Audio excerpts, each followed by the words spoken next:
Winchester with us as well. We're working more closely with that diocese as well, which is good. So yeah, we've got hopefully an action-packed hour where we've got a few presentations, some chance for Q&As, and some breakout rooms for you to be discussing with each other as well.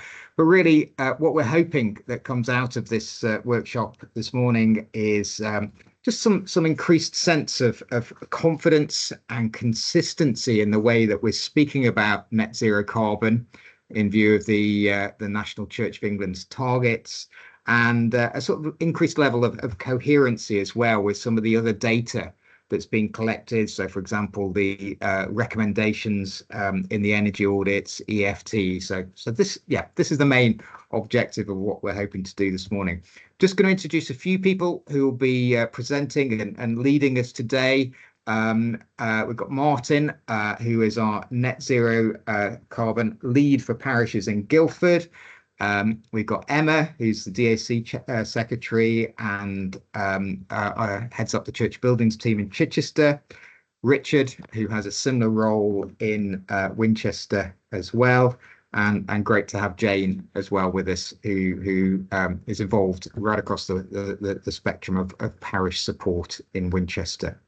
So great. On that note, I will hand over to Martin, who's going to run us through just a brief presentation before we have our first Q&A, and this is on sustainability and net zero in the QI process and report.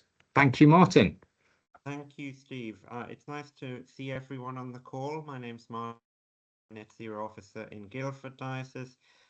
Before I worked for Guildford, I was a parish manager in Marylebone in London, and I was very used to working with my QI architect, worked through several quinquennials and worked on several projects with my architects. I'm very aware of the contribution that the QI architects make to our churches. So without further ado, I'm going to just share a few slides. Hopefully, in preparation for today's webinar, you were sent the best practice note on sustainability and QI reports, and that's in some sense the basis of what I'm going to present in these few slides. So if you just bear with me for a moment, there we are. And if I can just work through these slides. So great, sustainability and the QI report. So the aims of my presentation today are first of all to encourage you as QI architects to be sustainability champions. That's a really important thing to help you with. I don't want to add anything to your work as QI architects, but to help us structure the reports in such a way that sustainability in the run-up to 2030 is highlighted. It would be useful, I think, to highlight areas of focus where buildings and sustainability meet each other and interact with each other. And then, of course, there's hopefully a chance not just for presentations and for me to talk to you, but also to share best practice in this area. So let me move now to my next slide. So why is the QI report so important in net zero and sustainability work? Well, the first thing is that the QI architects are visiting every church. So there's interaction with all congregations, all PCCs, across all of our dioceses. And before 2030, which is our net zero target date, it's likely that you'll visit churches, well, it could be once if you've done the report this year, but probably twice. And so there's a chance to look at the churches, the changes they're making, and the changes they might need to make to achieve net zero for 2030. I think there's also a really important thing that you are trusted professionals. I mean, I can come in, or an energy auditor can come in, and we can do a report or make recommendations. And that's a good thing. But because the QI architect has a relationship with the parish and an ongoing relationship, they trust you, and so the things that are put in the report, they will notice, they will, and hopefully act on. So you're there to kind of, be that trusted professional. And it does vary a lot. I know sometimes you might only interact with the parish once every 5 years, but other architects are much more involved on a day-to-day basis, so that's an ongoing relationship there. You understand not only sustainability, but you understand heritage as well, and how the two interact. What is possible in a 20th century building is very different to what might be possible in a medieval building. So there's that sense that you have a view of the heritage and the building, as well as the sustainability measures that they might want to introduce. So you are ultimately well placed to guide churches on their sustainability journey. So what are the key documents? I hope that you are already familiar with the practical guide to net zero, which the Church of England has issued. That's an update to what used to be called the practical pathway to net zero. And I think that was circulated ahead of this session. And if not, it's very easily locatable on the Church of England's website. There are two documents I think it would be very useful if you request from parishes in preparation for the QI visit. One is the most recent EFT data, that's the energy footprint tool, where parishes are able to submit their utility usages for the last year. In Guildford, 98% of parishes. In Portsmouth, 100% of parishes have submitted that data. Some dioceses are a little less than that. If the church hasn't done its EFT, obviously it would be great to prompt them to do so. But if they have, then that valuable data is there for you to use in your report. Also, it's useful if the parish has had an energy audit for you to be able to see that. In some sense, your work is then done for you, because there'll be recommendations around lighting, heating, and so on that you can touch on in the quinquennial report.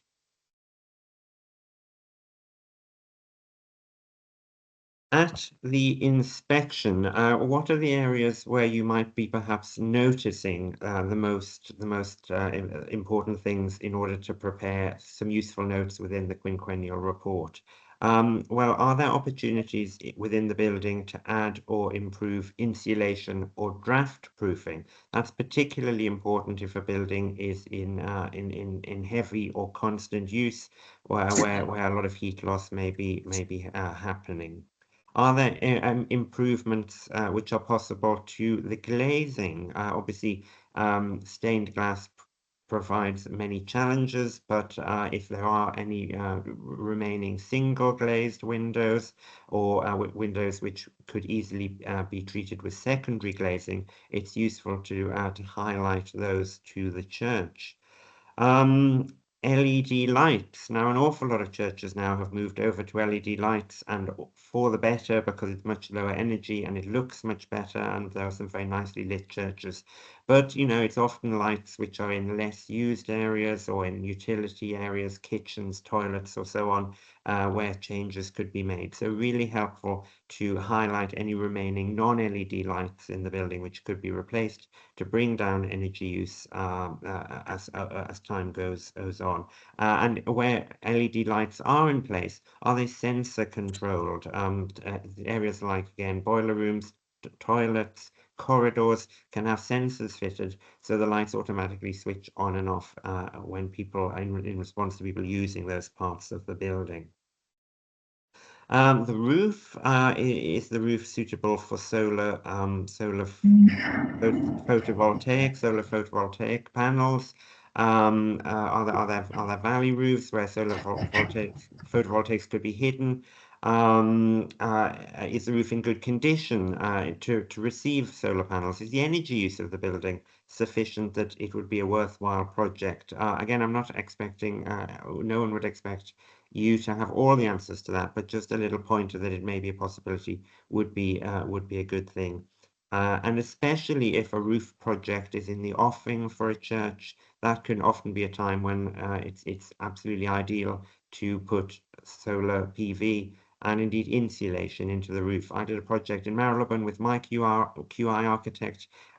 We completely renewed the roof, but we also insulated the roof and put solar onto the roof as well. It was a really, really good project. And in fact, those two elements, the insulation and solar, were actually quite small money compared to the actual cost of retiling and all of the other work that we needed to do while we were up there.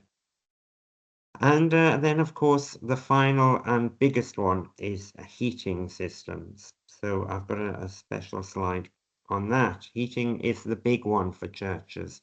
Up to 80 or even 90% of a church's carbon footprint can be from its heating, and it's also a significant cost to churches. Many churches, particularly if they're used regularly, are spending £1,000 a month on heating.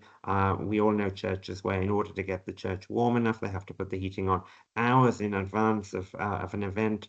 So it's a really, really large footprint and a large expense. So how can we decarbonize heating? There's some questions to ask when you're on the visit. Is it effective? Do people feel warm when they're in the building? This question of how long does it take to warm up is a useful one. How old is the heating? It's useful particularly to identify where a gas boiler or an oil boiler is very elderly and perhaps at risk of failure, so the parish can start making preparations for what would replace it. And of course, at this time of year, when we're turning on our heating systems for the first time after the summer, failure is possible.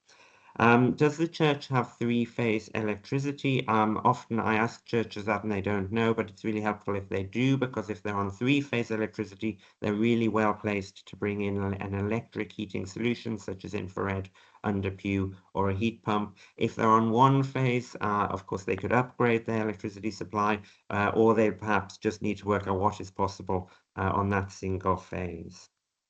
Is the church prepared should it fail? As I say, at this time of year, you turn your boiler on and suddenly it's not working, and the engineer comes and says, I'm afraid it can't be repaired. The instant thing is we need a new gas boiler, but actually if they've had a bit of chance to think and reflect, perhaps get some professional advice on what might replace a fossil fuel heating system, then they're well positioned to go for a different option and do that relatively quickly to ensure the building is heated to the temperature they need. I'm sure we all know that there are also possibilities for temporary heating solutions while a long-term solution is investigated.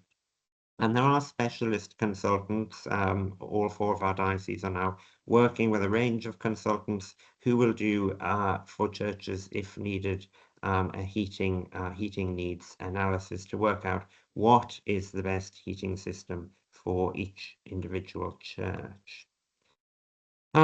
Just to touch on different approaches to heating, and we often divide the approaches into heat the space against heat the people approaches, and this will depend a lot on the usage pattern of the church. Is the church used perhaps only for Sunday services, in which just short periods of heating, and perhaps a heat the people approach might be more sensible, or is it used for many community activities, fitness groups, music groups, children's groups, food banks, and so on. In which case, a heat the space approach might be the one to go for, because we want the building to be warm most or all of the time. Are there heritage reasons to heat the fabric of the church? This is a kind of interesting one I don't want to delve into too deeply, but of course, until the 19th century, churches were generally not heated, and plenty of our older churches would have survived most of their lives just at the ambient temperature, fluctuating with the seasons. Whereas sometimes I go into churches and they seem to want to warm them up all the time with the additional expense and carbon footprint that entails. Are there ways, if there are fabric reasons to heat the church, to introduce perhaps localized heating around things like organ cases and so on?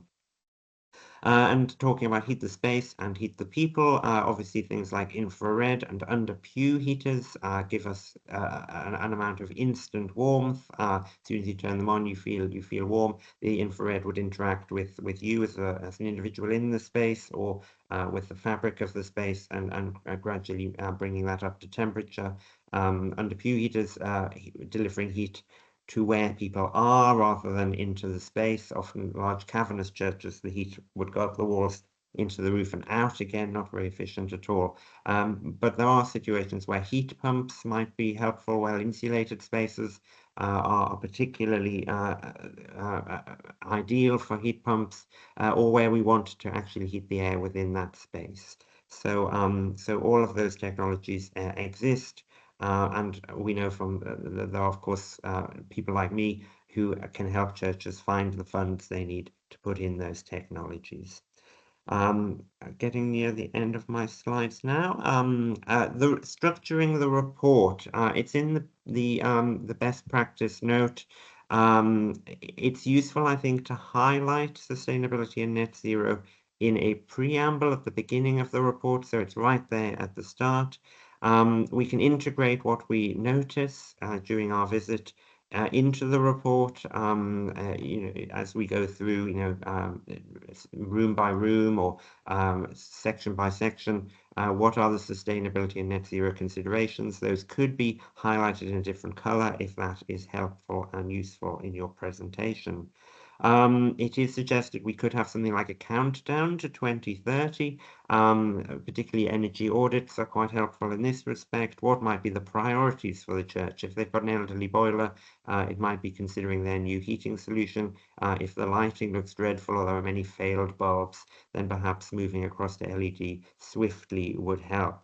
And just to encourage the church really to not think they have to do everything at once, but also at the other extreme, not to think they should leave everything until the last minute. If they can do one project per year or couple of years, then generally they can work towards net zero within the timescale we're working towards.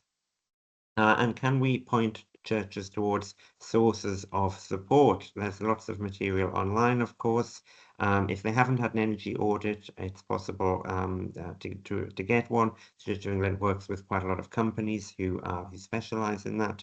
And then most dioceses will have someone like me, a net zero officer, possibly also a diocesan environment officer. It might be the same person, it could be separate people, but there's lots of support available. So do let churches know that they are not on their own if they're working through these considerations. And finally, that's the end of my presentation. Thank you for being part of the net zero journey of our churches across these dioceses. Your support and your participation is really, really helpful and valuable. That's the end of me. I think we can probably take some comments and questions.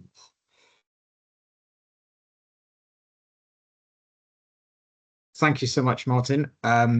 We've got about 5 minutes for questions and comments. If folks want to put up their hands, and Martin, maybe if you want to stop sharing your screen, then I can spot hands a little bit more. If I'm not spotting you, do speak out.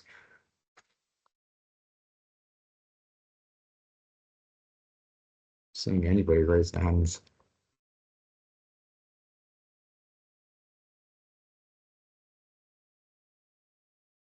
I must have been comprehensive. Great. Well, that's okay. We can maybe sort of say. Oh, sorry. Sorry, I can see somebody. Go ahead. I've just wondered about the preambles at the beginning of the quinquennial, and is there any specific wording that you would like us to include? Yes, there is, and I think some examples are given in the best practice note. I think it's just it's worth including that there is that 2030 target. So that's a really helpful thing. To let the churches know that there is support on the journey. And I think that's probably it really. And that there are a limited number of projects that they can work through to achieve net zero. I think I'd add something to that as well, because I think sometimes there might be a different person involved in commissioning an energy audit, or a different person involved in doing the energy footprint tool. So I think it's good to sort of refer to those, to be able to say that you've looked at these and what you're saying is coherent, or maybe in some cases actually disagreeing with what's in the energy report. But I think just in that preamble, and then it helps sort of bring everything together across more people's sort of eyes. Yeah. Sorry, can I just come back in? In terms of the energy audit and the energy footprint sources, you said at the beginning it'd be good to sort of ask to see those, but a lot of our churches will probably not even have thought or heard of that. So how do we point them in the right direction? How do we get them to look where they can to get those things done? I think that's where the diocesan environment officer or the net zero officer can support the parish by pointing them either towards an auditor, if an audit seems a good thing to have, and certainly to point them towards the energy footprint tool, which I think most parishes now have heard of because it's part of the annual returns that the parishes need to make. And again, I would have access to be able to download that information and pass that on if they can't find the most recent data that they have. Thank you. I have a sort of question or point to make. In terms of obviously the standard text which we're being encouraged to put in, I kind of get that, that's fine. Are we also, or is it advisable to sort of include perhaps a sort of section in the report where you actually just run through the elements of the building and whether they could reasonably or feasibly be upgraded, or whether that would likely, from say a historical conservation point of view, be resisted, and sort of just give them a general steer on what they should be looking to improve? Or is that best left to the sort of other external audits that they've that are sort of being undertaken at various churches at the moment? I would put it in. I would definitely put it in, and it's really helpful. The preamble is, by the way, I've put the text of the preamble into the chat there. The preamble is useful, but I don't think it really helps a huge amount. It's actually really helpful if you as professionals can think, and put within each section, this could be improved, that could be improved. And you don't need to go into great detail about that, but it's just flagging up possible improvements that they can make, which perhaps then they can get further consultancy or further help through an energy audit to kind of, to sort of build that up a little bit, build their project up. Good. I've been doing the right sort of thing then. Yeah. Do we also know, because one element I'm increasingly aware of with this sort of drive towards carbon neutral is the fact that churches don't have any permitted development rights, unlike nearly every other building class. Is there a drive by the Church of England or any other body to lobby government for churches to be given some degree of permitted development rights? Do we know? Maybe it would be good to get a DAC secretary or chair to comment on this. Yeah. No, because I do think that is one of the biggest obstacles to a lot of this is, as soon as you start talking about solar panels or even air source heat pumps on the outside of a building, or, currently looking at various sort of enclosures of porches to form a draft lobby and things, but it's just an automatic additional cost for a parish is that it will need planning consent, whereas most other building classes, it would fall under permitted development rights. You're right. Permitted development, I think, for some church halls is possible, but not generally for church buildings. I think that one thing, first of all, I think obviously they need a faculty, but DACs now are far more aware of the issues and will work with the parish rather than blocking the parish. And even I think local authorities are now much more aware. A lot of them have declared climate emergencies, so hopefully would look more sympathetically onto the planning applications that come their way. Yeah. Okay. Thanks. Great. I think we're going to need to move on. So can I hand over to Emma now? Emma's going to present some project case studies to us. So thanks very much. Good morning, everyone. I'm not actually going to present anything. I'm going to show the slides, and I'm going to hand over to Richard Andrews, who was the architect for this project, and Peter Bowers, who is the church warden at St James the Less in Lancing. Brilliant. So let me see if I can just get the slides up.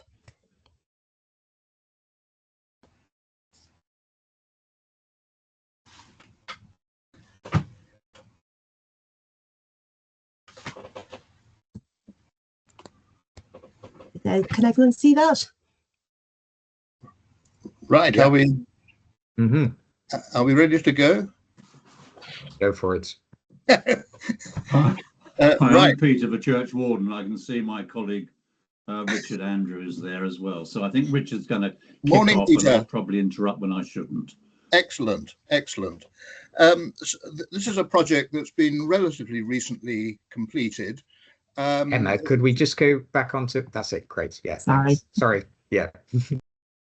Right. The St James the Less is a fairly sort of typical medieval church, nave, aisles, chancel, tower, and it has had the benefit, if it can be called that, of having had a three-phase electrical supply since the beginning of time. And the disadvantage perhaps of that was that it was traditionally heated by fan-assisted night storage heaters. So in effect, it wasn't really heated at all. This particular project came about because the parish, for various reasons, got rid of the church hall, and the intention was to form a sort of social area in the back of the church, which would involve removing the pews, creating a little sort of kitchenette there. And the issue came that, well, because there aren't any pews, we can't think of any sort of pew-related heating. So how are we going to heat this area? Now, at the time, and I'm talking probably about 4 or 5 years ago, something like that, when the gestation of this project started, we started looking at underfloor heating, which I think probably many people would look at in this context. If you have underfloor heating that is being provided, or the heat source is heat pumps, even a gas boiler, there's some sort of sense to it. We started looking at underfloor heating heated electrically by an electric boiler, which it works perfectly sound system.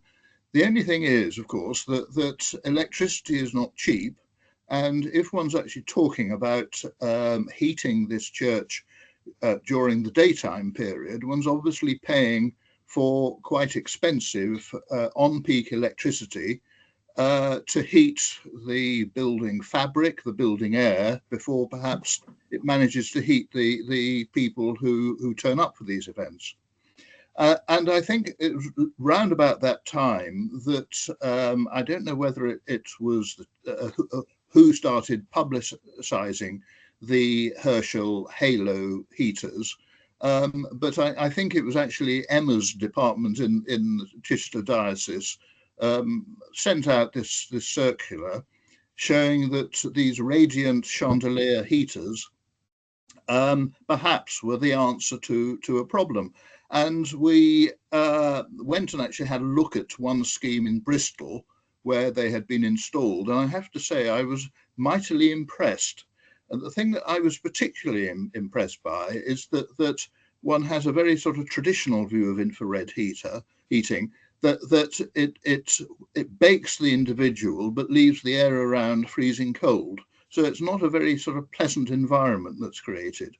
But I went to this church in Bristol early in the morning in December, and the architect involved, who actually was also chair of the DAC, an interesting combination, turns these chandelier heaters on, and within 5 minutes I was taking my coat off, and one was beginning to feel that it wasn't just the object that was being heated, it was the air as well. And I suppose there obviously is some reaction that the objects get heated and become convectors in their own right, but the air really got pleasantly warm. So the other good thing about it was that it is a sort of instantaneous heat solution, that you can put these chandelier heaters on, or any radiant heater on, and within 5 minutes, something like that, you're actually getting decent heat on the objects. And we were finding, or that in Bristol, they were finding that if you put these heaters on 10 or 15 minutes in advance, you actually created quite a warm air environment. The nice thing too was that because for an event or a church service, you only need to heat for a specific time, you can work out the cost of heating for your service. So if, for example, you've got a wedding or something like that in the cold months, you can actually say, which might seem very penny pinching, but actually it's what churches probably should be doing, is saying that if you want heating on for this service, it's going to cost you an additional £25 or something like that. And the same if an event in the back of the church decides, whatever it might be, that it wants some heating, well, you can say exactly what the heating for that event should cost. Well, having investigated the Herschel halo heaters, I have to say I did have a number of sleepless nights worrying whether the electric boiler solution was an appropriate one, or whether this was the way to go. And in the end, after discussions with the parish, it seemed that this had the right right approach. And so let's move on a bit, if we can. Next slide. Yeah, move on now. Let's move on a bit further. These are all the works that were done at the same time. Move on the next one. And the next one. Right. Now, it was interesting because the first church, the church in Bristol I looked at, the chancel where these heaters were had a flat white painted ceiling, and my initial concern was how these things would look against that, but actually, surprisingly, they looked fine. At St James the Less, which is all timber up at that level, with great tie beams going across, we really felt that aesthetically, putting something like that up at that level was actually going to work well. And I think, having seen it, we are convinced that that's so. I think there are obviously churches where there is let's say a lighter roof, where one may need to think quite carefully whether these would fit. But as far as St James the Less was concerned, they were fine. Now, this was basically the phase one of what was seen as a grand reordering in the future. And if you look at if you remember that first slide with people at the back, all we're looking at really was heating that rear area. So we put up one of these chandeliers, and it sort of did its job reasonably well. I think then the parish said, well, actually, let's have another one further up the nave. So indeed, a second one has been installed. And you can probably, I think the next slide, Emma, that's it. You can see the two in there. The nice thing actually about the design of these things, I have to say, is that they also come with lights. So rather than being a simply sort of blank thing up in the ceiling, even if you're not having heat, you can actually get lighting from there. And in many churches, getting light in the center of the nave is actually quite a difficult thing to do. So I think this actually has a real bonus to it. The one thing which we've started looking at in St James the Less is heating the rest of the church. So the chancel, the crossing, and the front ends of the aisles. And I think that's does raise some interesting questions. And I think what it makes me wish we probably had done in the first place is actually look at the whole concept in the first place. I think we have a solution, electrical solution, obviously, but it probably won't be involving further chandeliers up the church, simply because aesthetically they won't sit very happily there. Other churches perhaps are more fortunate in that in that field.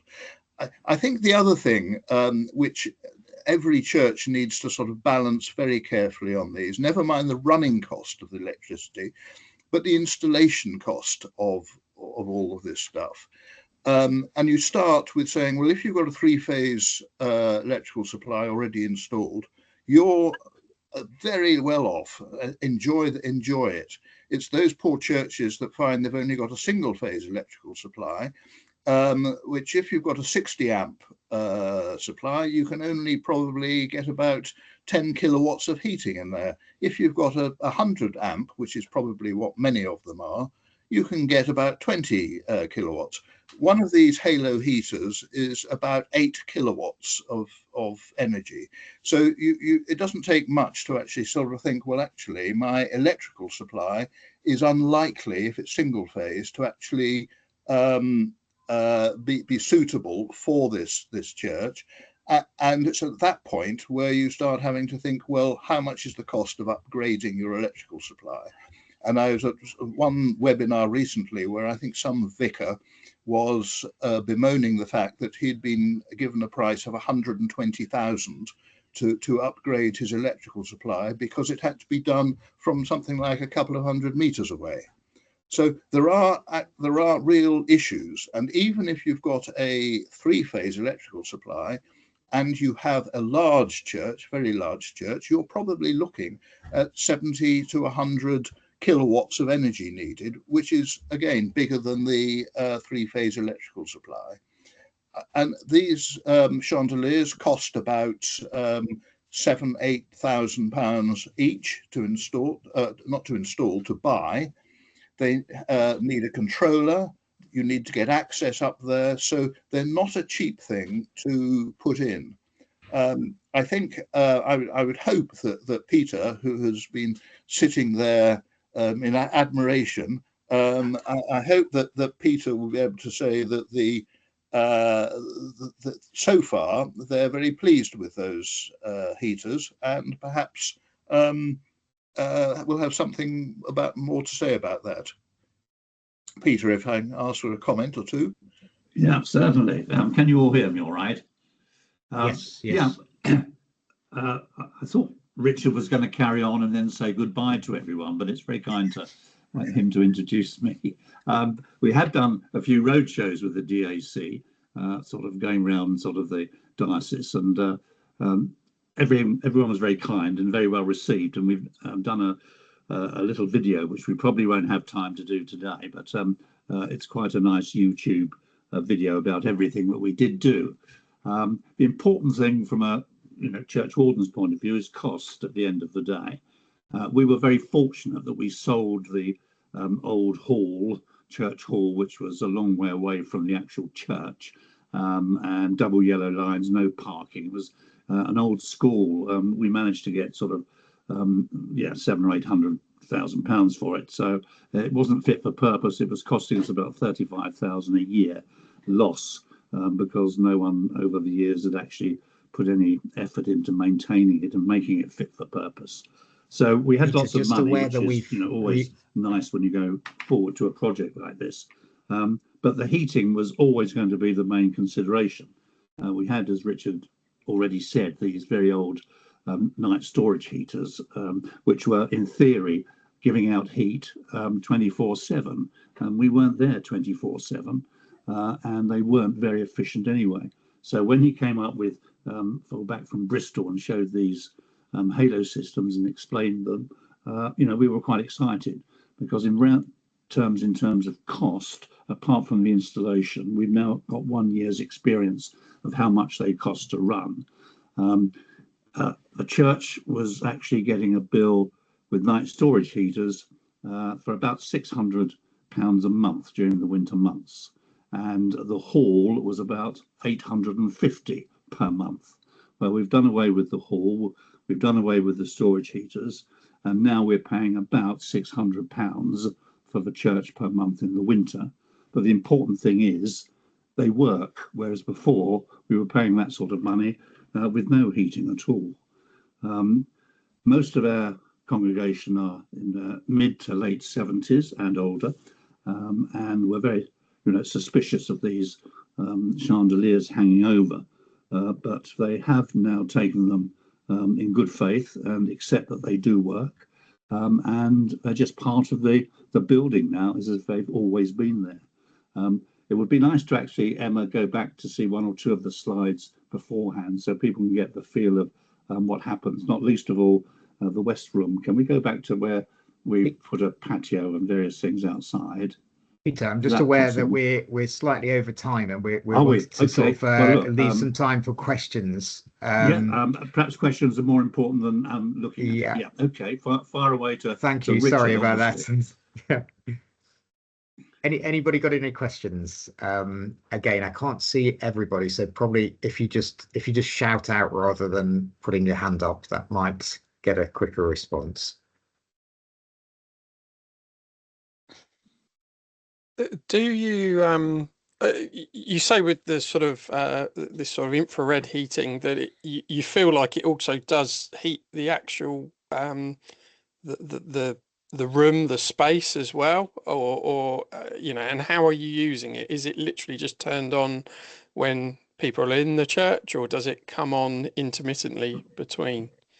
No, we activate it as and when we know there's someone perhaps hiring what we call the community space, because it's outsourced to other people. We've got exercise clubs, we've got craft clubs, etc., which hire the space. And then, whoever's on duty to let the church is open all day anyway, but we go and switch on about quarter of an hour before the event is meant to start. And then obviously it's switched off immediately the event finishes. So, I feel with Richard, certainly the air is heated somewhat, but it is actually that the person, when I sit at the back in one of the chairs in the community space with my bald head, I can actually feel it coming on and warming me up more so than actually feeling the air around me. Just to add something to that, so we've done some tests in other churches in our dioceses that had these fitted, and we've done some tests with thermal imaging camera, and after a while you can particularly see the pews are beginning to warm up as well. The color on the thermal imaging camera changes, so it's really the infrared sort of, it's hitting stuff particularly that's solid, people, pews, and they warm up. Air will warm up very slightly, but obviously it's a gas, not a solid. Yeah. The other thing just to mention as well is that quite a lot of, I'm not sure what your situation is, Peter, but again, some of the other churches that had these fitted have got the smart controls, so you can actually switch the heating on remotely from a mobile phone or an app. Yeah, can't afford the batteries though.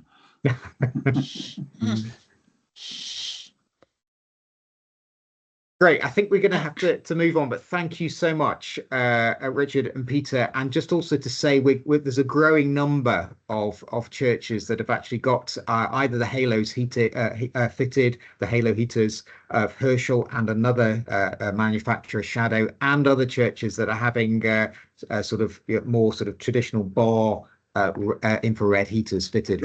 So if you want to know more about these, get in touch with your church buildings team or your net zero team in your diocese, and we've got a few case studies we can share with you as well. And quite often these churches are happy, like Lancing was, to be able to open up and let you actually feel it.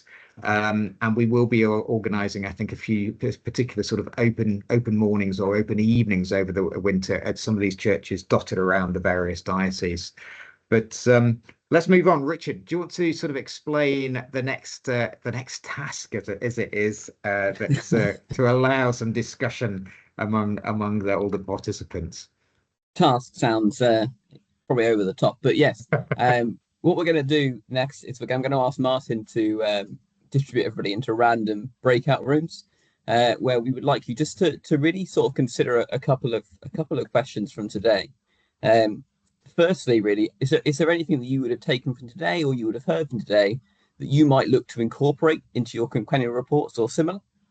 And secondly, having heard some of the things we've heard, are there additional pieces of information or perhaps reports that you might recommend a church to commission or investigate in advance of a meeting you might have on site with them? If nothing else, this should hopefully give those a chance to sort of share with each other, share working practices you maybe currently already do, and it may be proving useful to other people. So Martin, if you're happy to go for about we'll cover about 10 minutes and we'll come back here.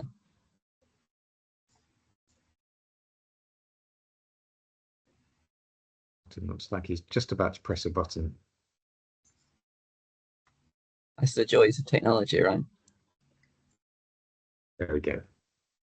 Thank you.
Hi, I think we are a group. So hi, Libby.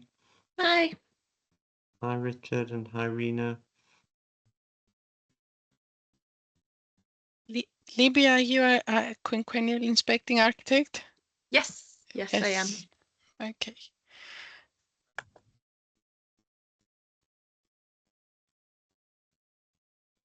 So, Libby, which diocese are you in?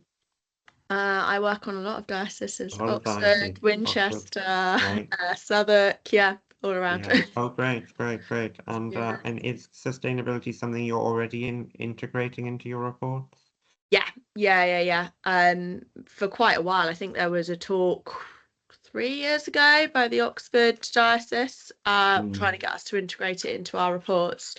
I'd say I look after the most churches in the Oxford. I think it's about 25 in the Oxford diocese. Right. So yeah, looking at that, working on some projects at the moment, trying to move things forward, but every church is so different and every church has different obstacles to overcome, and also it has to come from the people in the church rather than being pushed on, and they sometimes have different views to what you have on things, so it can sometimes be an interesting conversation. Actually, I was at a meeting yesterday where they're installing the shadow chandeliers. Chandelier, yeah. Yeah, this is in the Oxford diocese, and just trying to explain to them why they can't just put their wiring all over the walls in a grade 1 medieval church. Sure. So why they've got to work with someone to actually, work out where their wiring routes go and not just drill holes. There's a Romanesque piece of masonry they've drilled straight through, and it's really difficult. Yeah. Well, I've not really incorporated this into my quinquennial inspections, but I think it will be very, very useful to give it pride of place. My most recent experience has been advising churches on the periphery about, well, not on the periphery. One church rang me up and they said, we've got this grant to install solar, they called it, but what they meant was photovoltaic panels on the north aisle, which is largely overshadowed by the nave roof, the pitched nave roof. And I said, I don't want to put you off doing this, but the first thing you need to do is repair that roof. You're well aware of the holes that we've got on that roof, and we're patching them up with flash bands, so you can't really go ahead and do this. There might be other things you need to consider. You need a proper study before you just launch into getting some money to put this on the roof. So there are things like that, or the last church complaining about their heating. They've been talking about reordering, getting new users. So in the QI report, there'll be 2 or 3 paragraphs saying you need to consider this as a whole. You know, the floor of the church is subsiding. You need to repair it to eliminate trip hazards. So you need to think of all these issues: heating, use, level floor, all in once. But I think if there was something in the preambles that, or a heading at the end that sort of deals with services, that kind of captured this drive that we all have to reduce our carbon footprint, I think it will be quite helpful. So I'll look seriously into just getting my report format to encompass that. I think that's really helpful. And what you're saying about the solar project is quite typical, because parishes will often leap towards what they think is going to be a great solution, and it might not be the most immediate priority or the most advisable. So the reports can actually help them think through what they need to do as a priority and what things they might do in the future, and kind of and also, you know, if it is a particular roof which is going to be the most suitable, just to kind of flag that up gently to them. Richard, Alex, and Karen, any comments from you? I have a comment which is having worked with quite a lot of electrical heating equipment, which is that once upon a time when you were trying to do heating, you were normally working with a wet supplier, and it would be a heating engineer who'd been around for a long time. And although they might have had some favorites, they were basically using the same sort of design for your heating installation. Now with electrical stuff, everything comes from the manufacturers. So it's actually very difficult for parishes to really understand what is a useful bit of kit and what's a hard sell from someone out there. And it sounds like the PV installation on the north roof, you can just imagine some salesman coming along and persuading a parish that this is the right thing to do. They'd had 2 quotes. Yeah.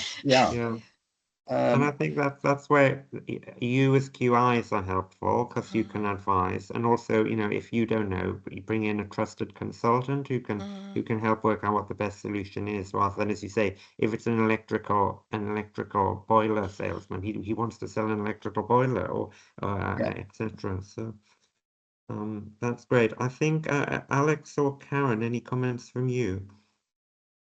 I was really interested to see these halo heaters, because I could see that they're a really great way of heating without being obtrusive. I like the way that they're integrated in light fitting. They just look like they should always have been there.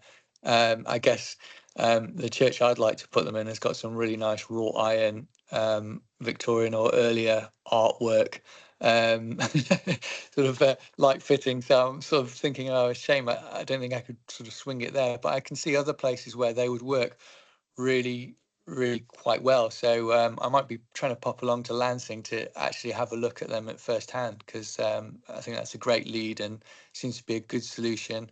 But like with many things, I think sort of getting decision making and consensus amongst parishioners takes time, and trying to achieve net Mm. zero by 5 years' time it seems to be an extremely ambitious target. I guess we might not fully get there, but it's Yeah. good to have a challenging target to work towards.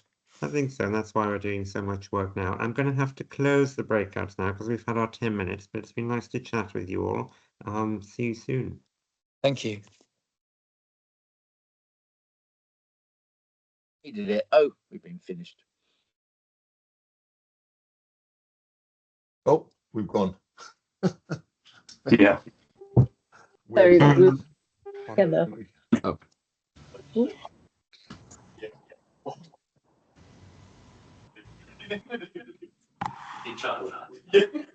Great. I think everybody's back in the room now. I'm just sort of seeing if Jane is available. No, she's not. So we just want to sort of wrap up now, but it's just really interesting in our group, just the flow of information and the potential that can come out of that between inspecting architects and net zero teams in particular who are new. I'm sure that flow of information is happening to some extent already with church buildings teams, but just in terms of where we've tried things, consultants that we've used, installators, manufacturers that we've used, and just sort of keeping that open, fluid communication, question and answer, and here's a useful experience going between us. Just before we close up, anybody else just from one particular group want to share anything that came out of your discussions? Yeah, that's a good idea. You never know what. I'll get so small for what? Yeah. So small. We've got the Bosch. Nobody's sharing. Great. Anyway, thank you, everybody. I hope that's been useful, and it's just lovely to have the conversation and establish a few new links. We can share more information. We've got a few case studies that we can share with the list of participants. And I particularly want to thank Martin for putting this together and really sort of taking the initiative on it.